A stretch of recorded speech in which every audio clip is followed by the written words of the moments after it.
માત્ર 15 દિવસના અંતરે બે આકાશી ઘટના, એક સૂર્યગ્રહણ અને એક ચંદ્રગ્રહણ.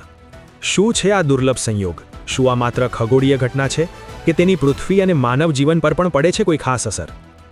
નમસ્કાર મિત્રો, આપ જોઈ રહ્યા છો ન્યૂઝ ભવન. દેશ પ્રદેશ શહેર ગામડાઓથી લઈ નાના મોટા તમામ સમાચાર ફક્ત એક જ વિડીયોમાં. તો ચાલો શરૂ કરીએ આજના તાજા સમાચાર. માત્ર 15 દિવસના અંતરમાં બે ગ્રહણ થવું વૈજ્ઞાનિકો માટે સામાન્ય ઘટના હોઈ શકે, પરંતુ જ્યોતિષશાસ્ત્રમાં તેને ચેતવણી તરીકે જોવામાં આવે છે. 17 ફેબ્રુઆરીએ લાગેના સૂર્યગ્રહણ પછી હવે 3 માર્ચ 2026ના રોજ પૂર્ણ ચંદ્રગ્રહણ લાગવાનું છે. ખાસ વાત એ છે કે આ વખતે ચંદ્રગ્રહણ હોળી અને ધૂળેટીના વચ્ચેના દિવસે પડી રહ્યું છે, જેના કારણે સામાન્ય લોકો અને જ્યોતિષીઓમાં ચિંતા વધી છે.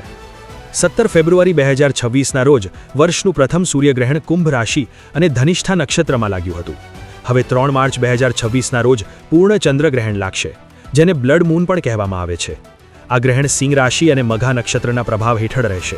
મહત્વની વાત એ છે કે આ ચંદ્રગ્રહણ હોળીના દિવસે પડી રહ્યું છે, જેના કારણે તહેવારની ધાર્મિક ગણતરીઓ અને શુભ મુહૂર્ત પર પણ અસર પડી શકે છે.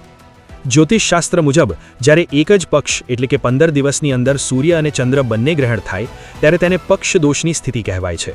આ સમયે ઉર્જાના સ્તરે અસંતુલન અને ઉથલપાથલનો સંકેત આપે છે. જ્યોતિષીઓનું માનવું છે કે આવા સંયોગથી ભૂ-રાજકીય તણાવ વધી શકે, સત્તા પરિવર્તન અથવા રાજકીય હલચલ સર્જાઈ શકે છે.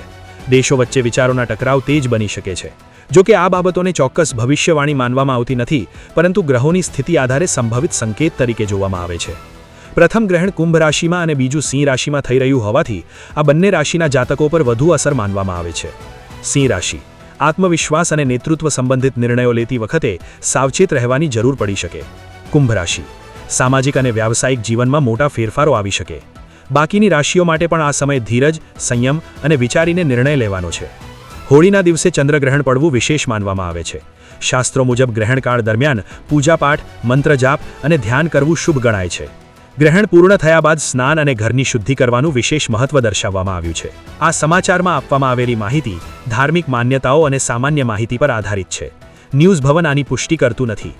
રોજબરોજની તાજી માહિતી માટે ન્યૂઝ ભવન ચેનલને સબસ્ક્રાઇબ કરવાનું ભૂલતા નહીં.